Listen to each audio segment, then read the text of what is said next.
Hey guys, what's up? We are back yet again. We are in, I believe this is going to be our week 3 video of the LCS Summer Split playoffs. And I mean, oh my god, what a week. We have so much to talk about.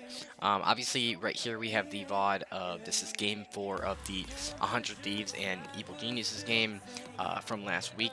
It is really important to note that this game did go to a game 5. However, this is probably one of the craziest games that we've seen throughout the course of the playoffs. I'm sure everyone, if you're watching this video, you've probably seen the clip of Danny, with the pop off, with the insane Tristana play. But actually, unfortunately enough, EG just as of yesterday, obviously I'm recording this Friday. As of yesterday, we saw C9 take out EG. Very unfortunate. I believe it was a 3-0 defeat. So, we have plenty of stuff to talk about, but why don't we go ahead and get into it. Alright, so going back through the week, I just want to kind of recap everything that happened. In the last video, I talked a little bit about the upcoming TSM Team Liquid series, which has obviously happened. We'll cover that. We also talked about the 100 Thieves Evil Geniuses series, which we can see here. And spoiler for Game 5, 100 Thieves actually were able to take the win. It was a 3-2 defeat for the Evil Geniuses. As I said earlier on in the video, I saw yesterday EG got 3-0'd by Cloud9. Cloud9 on a tear currently in the lower bracket. 2 3-0s in a row for them, and they're through to the losers round 3. They will play the winner of TSM and Immortals, which, I think most people would expect that to be Immortal, or excuse me, to be TSM. But honestly, I'm really pulling for Immortals. I would love to see Immortals, pull off the upset and then maybe make a lower bracket run. That would just be phenomenal and so exciting. But honestly, one of the biggest storylines I want to talk about right now is how Team Liquid are just like back in form. Team Liquid look so great right now. They're on a tear in the upper bracket. They 3-1 Cloud9, they 3-1 TSM, and coming up this weekend, I believe August 21st, so actually tomorrow, they're going to be playing 100 Thieves in the winners finals, and obviously whoever wins that gets through to the grand finals. I have my money on Team Liquid here. I think Team Liquid probably either 3-1s or 3-2s this. I don't think it'll be like a quick 3-0. I think 100 Thieves will put up a decent fight. But Team Liquid, when they're in form, look just so phenomenal. Every single person on this team is just like it's so beautiful to watch, right? I will point out that Santorin was the MVP of their last 2 series, and I mean, it was so well deserved too.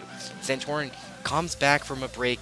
He was getting he had some health issues. He was getting that all sorted out of the way, and he comes back and he just performs out of his mind. Santorin is really like the piece that is bringing this team together. The drafting also looks just so much better than it did before. Alfari is actually playing champions that he's allowed to build leads and push his advantages on in the top lane, and Court JJ roaming a lot, tactical, playing very solidly. And honestly, I feel like Jensen, this is the best we've seen Jensen play pretty much all season. Jensen, from the games, I watched all the games. I didn't really see him making any like crazy mistakes. Especially, I'll point out game 1 on the LeBlanc looked very, very solid. So I'm super happy, I think, with what I'm seeing from Team Liquid. And on the side of 100 Thieves, I mean, listen, 100 Thieves, great team. Don't get me wrong. They just came out of a 5-game series against EG, in which they drafted almost the exact same comp 4 times in a row. Like, get that through your head. They drafted Viego, Rise, and Nautilus or Leona, and then Gangplank in like 3 of these games. Actually, Rise was in all 4. Viego was in all 4. If something is working, then sure, go ahead and draft it. But I didn't really feel like we got to see a lot of range from 100 Thieves as a team. I think 100 Thieves, they're, what is their full potential? I don't think we've seen it yet, but it is a very, very important thing as we get into these longer series. What happens if you start feeling like, okay, maybe we can start dealing with the Rise, like we can ban away the Rise, or we can ban away the Viego, things like that. Really make you wonder where this team's ceiling is and how much versatility they really have. Anyways, at the end of the day, EG, you know, they get knocked out. They're out of the playoffs, unfortunately, and you really hate to see it, especially when it comes to young players like Danny. Like, you want to see Danny get more playoff experience. You want to see more of those pop-off moments. But, you know, they had a very strong spring split. My concern about EG was always, like, are they going to be stable? And to their credit, I think that this team grew a lot over the split. Obviously, it's a disappointing way for them to get knocked out, but they did eventually start to show that stability. And honestly, I'm hesitant to say this, but I almost feel like that stability was kind of their like downfall. It felt like they got kind of locked into playing a certain style because it just kept working for them. And at the end, I don't know that they had the tools, or I don't know that they were really ready to adapt, maybe as much as they should have been. But either way, you know, condolences to EG and EG fans alike. I'm really excited to talk about this TSM and Immortals matchup, though, because honestly, Immortals is such an exciting team to watch. I think they do play.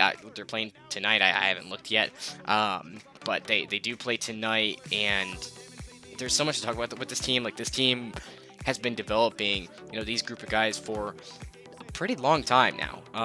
I think if I had one player that really stuck out to me on Immortals consistently over and over again, it's Revenge. It has to be Revenge. You know, maybe he's a little lucky. Tom Kench is super meta right now, but anytime this guy gets Tom Kench, like, he just rolls over the game.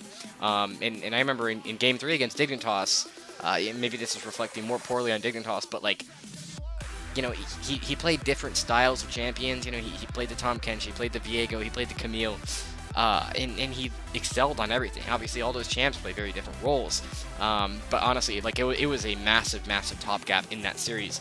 So I'm very curious to see how the series will look. You know, TSM, they have Huni. Huni is obviously inconsistent sometimes, but he's certainly not a bad player. I'm really wondering what the top lane matchup will begin to look like for these teams. I think it's also important to note that the Immortals draft, like, they definitely have some influence. Dardoch is the assistant coach for Immortals, and I think, like, this weird kind of pocket Zac pick that came out the other day in Game 1, where they just, like, stomped with it, that may have been the influence of Dardoch. You know, Dardoch known for, at least, you know, in the LCS this year, he had that string of games, which is like a ton of different weird champion picks. And I like to see that from teams. I like to see the flexibility, but they have the flexibility, but they also have the structure.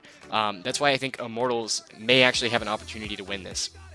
I think this is going to be a really hard series. I think if Immortals win this, it's going to be like a 3-2. They're going to have to really grind it out. But I believe that this team has the depth to potentially beat TSM and to shut down that lower bracket run.